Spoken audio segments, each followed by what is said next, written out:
हाँ, विद्यार्थी शब्द की व्युत्पत्ति क्या होगी जी इस पर हमें थोड़ा चिंतन करना है। जी आम आदमी इस बात को हमेशा बोलते रहते हैं कि विद्यार्थी विद्यार्थी, जी लेकिन इस शब्द पर लोग जाते तो हैं, लेकिन जैसा जाना चाहिए, जितनी गहराई में इस शब्द के अर्थ को जानने का प्रयास करना चाहिए, वो चीज़ लोग नहीं कर पाते। उदाहरण के लिए जैसे विद्यार्थी है, विद्या धन अर्थी इति विद्यार्थी, दीर्घ संधि हम बच्चों को तो बतला दिए।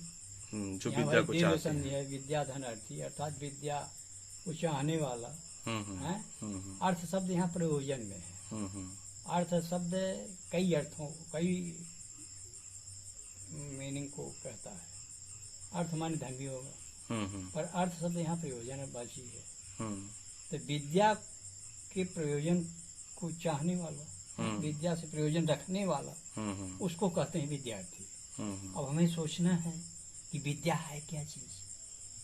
तो विंदति अनया इति विद्या, विद्र लाभे धातु से विद्या शब्द निष्पन्न होता है।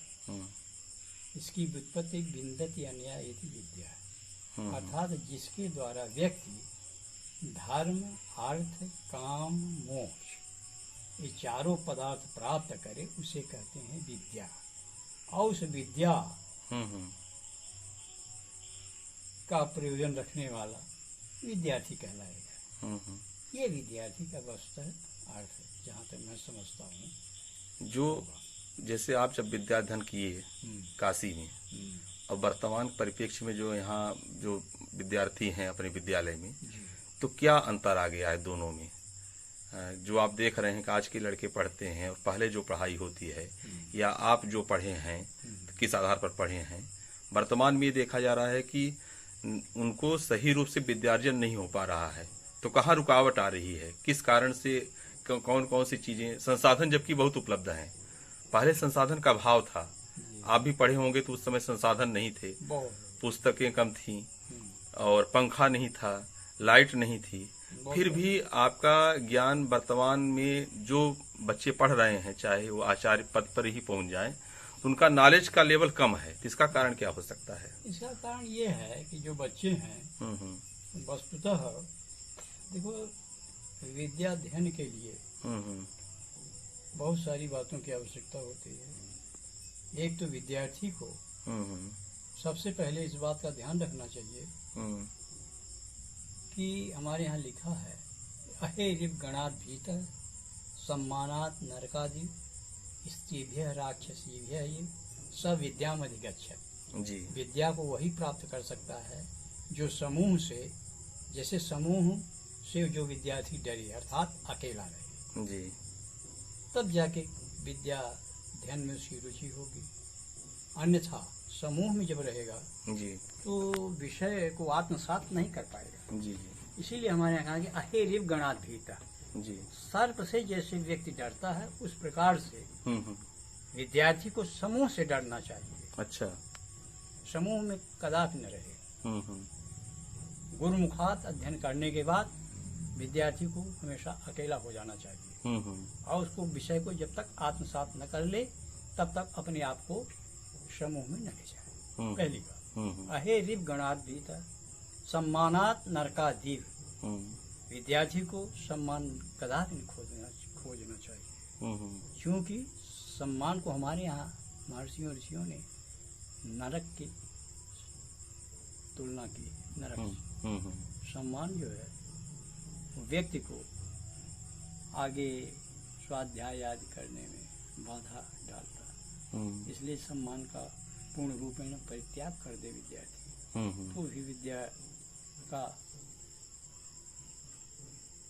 वो सही अर्जन हो पाएगा, अन्यथा नहीं हो पाएगा। दूसरी बात, स्त्री भी है राक्षसी भी है। ये आजकल विद्यार्थियों में ये बहुत बड़ा दोष आ गया है। जो आज हमारे आधुनिक उपकरण हैं, जैसे टीवी है, टेलीविजन है, आपका मोबाइल है, आज अपरिपक्व बुद्धि वाले बच्चे खासकर जिन विषयों को नहीं देखना चाहिए उन विषयों पर उनकी दृष्टि जाती है, उससे आकृष्ट होते हैं और स्वाध्याय आदि से अपना संबंध समाप्त कर देते हैं जी। उधर ही आसक्त हो जाते हैं जी। इसलिए इन दोनों को, विद्यार्थियों को इन दोनों से दूर रखना चाहिए। वर्तमान की शिक्षा व्यवस्था में स्त्रीभ्य राक्षसीभ्य ही जी स्त्रियों से, नारियों से विद्यार्थी को चुड़ैल जैसे डरना चाहिए। अच्छा। कदाचित इनके संपर्क में न होना चाहिए। जी। आज हमारे भारत देश में सह शिक्षा प्रारंभ है जी। तो जहाँ तक मैं समझता हूँ, मेरा अध्ययन है, जी। ये भी शिक्षा में यद किंचित बाधक बनता है। ये मैं मानता हूँ कि समाज को सबको साथ में लेके चलना चाहिए, लेकिन सब समान इंद्रिय निग्रह करने के आदि बच्चे नहीं होते हैं। कोई न कोई गलत हो ही जाता है। इसलिए सह शिक्षा में भी कुछ दोष है। इस बात को हमारे यहाँ माना गया है। बहुत अच्छी बात। तो सब विद्या में वही विद्या को प्राप्त करेगा। इस श्लोक से हमें यही सूचना मिलती है। आप संस्कृत में आचार्य और व्याकरणाचार्य हैं, व्याकरण से। जी जी।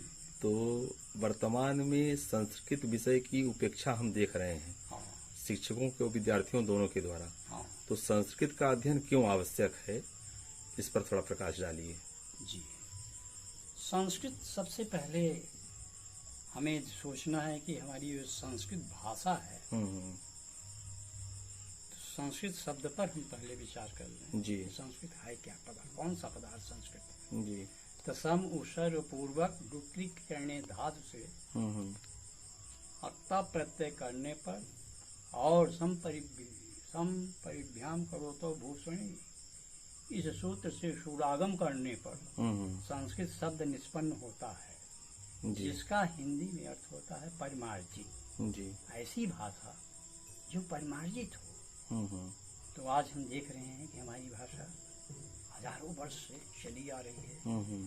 इसके व्याकरण में कोई किसी प्रकार की त्रुटि नहीं आने पा रही है। इस भाषा में व्याकरण के कारण इस भाषा में किसी प्रकार की त्रुटि ही नहीं आने पा रही, जिसका व्याकरण ही 12 वर्ष अध्ययन कराया जाता है। इसलिए संस्कृत भाषा का व्याकरण जो है इतना ढंग से बनाया गया, ऋषियों महर्षियों ने बनाया है कि जिसको देख करके, पढ़ करके आज विदेशी विद्वान भी दांते तले उंगली दबाते हैं। संस्कृत संभाषण के लिए क्या प्रयास किया जाए? संस्कृत संभाषण के लिए कोई भी भाषा है वो अभ्यास से होती है। जी। गुरुमुखा संस्कृत भाषा पढ़े जी। और धीरे धीरे अपने सहपाठियों के बीच में, अपने जन के बीच में जी। इस भाषा को यदि बोलता रहे जी। तो बहुत कुछ काबू किया जा सकता है इस भाषा जी। जी। और संस्कृत का अध्ययन करने के बाद संस्कारित होते हैं बच्चे। हाँ, संस्कारित होते हैं, है ना। जी। तो ये संस्कृत भाषा में हमारे हिंदुस्तान और हिंदू संस्कृति को जानने के लिए संस्कृत भाषा नितांत आवश्यक है। संस्कृत में ही हमारे खोड़ संस्कार निहित हैं। संस्कृत ही हमारी हिंदू संस्कृति से परिचित कराएगी, अन्य भाषा नहीं कराएगी। हम हिंदुओं का जो एक लंबा हजारों वर्ष का इतिहास इस संस्कृत भाषा में हिंदुओं का निहित है। अन्य भाषाओं में हिंदुओं का इतिहास नहीं है, ना हिंदी में है ना ही अंग्रेजी में है। क्योंकि ये जो इतिहास आज पढ़ाए जाते हैं ये शताब्दियों में बांधा गया है। किंतु हमारा जो इतिहास हिंदुओं का है इतना लंबा है कि इसको हम शताब्दी में नहीं बांध सकते। इसलिए संस्कृत का अध्ययन आवश्यक हो जाता है, क्योंकि संस्कार, अपने हिंदू का इतिहास और साथ ही हमारे ऋषियों मुनियों ने प्रकृति का ऐसा कोई कोना नहीं छूटा है कि जिस पर लेखनी न चलाई हो। हमारे यहाँ संस्कृत भाषा में गणित,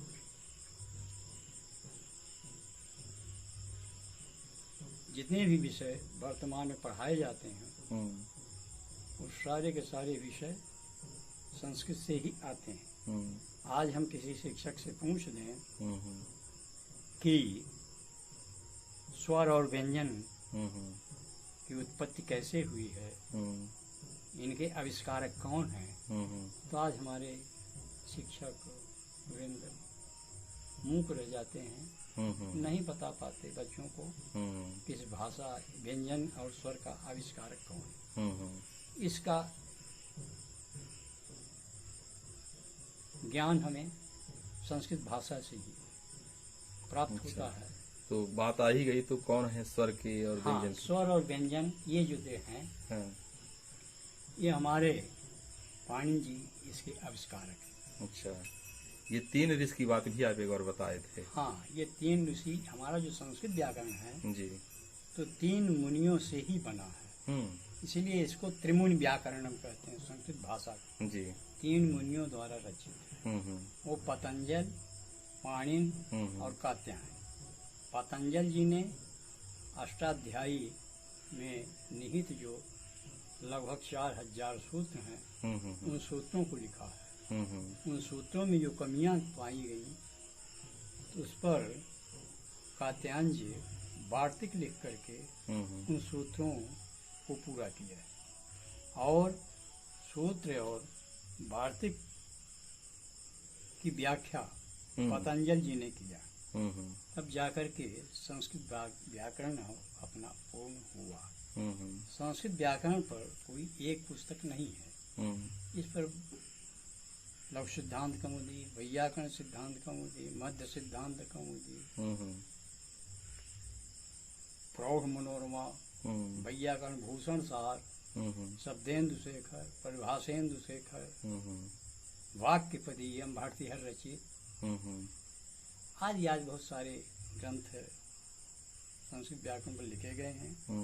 वस्तुतः संस्कृत भाषा का व्याकरण पूर्ण रूपेण जानने के लिए इन सभी पुस्तकों का ज्ञान होना नितांत आवश्यक है। अन्यथा संस्कृत भाषा के व्याकरण का सम्यक ज्ञान नहीं हो पाता जब तक इन सारी पुस्तकों का अध्ययन न किया जाए अच्छे अच्छे गुरुओं से। ये इस प्रकार से हमारी हिंदू संस्कृति का प्राण यह संस्कृत भाषा को कहा जाते, इसमें अतिशयोक्ति नहीं होगी। जी जी। और पुनः हिंदुओं का इतिहास इसी भाषा में निहित है। जी, पूर्व में बतला चुका हूँ। जी, इसलिए हिंदुओं को अपने ऋषियों मुनियों द्वारा दी हुई न्यास की रक्षा करना आवश्यक हो जाता है। तभी हम हिंदुओं का अस्तित्व रहेगा, अन्यथा हिंदुओं का संस्कृत मिट जाएगा। तो आचार्य जी बहुत अच्छी आज आप बताए संस्कृत के बारे में, उसका महत्व, भारतीय संस्कृत के बारे में। इसी तरह से हम चाहते हैं कि फिर अगले दिन फिर चर्चा होगी और जिससे हम सभी लाभान्वित हो सकें। बहुत खुशी, बड़ी प्रसन्नता कि आप इस पर रुचि रखें जी, और सहृदयता के साथ इसको आपने सुना, आत्मसात किया, हृदयंगम किए, बड़ी प्रसन्नता। जी।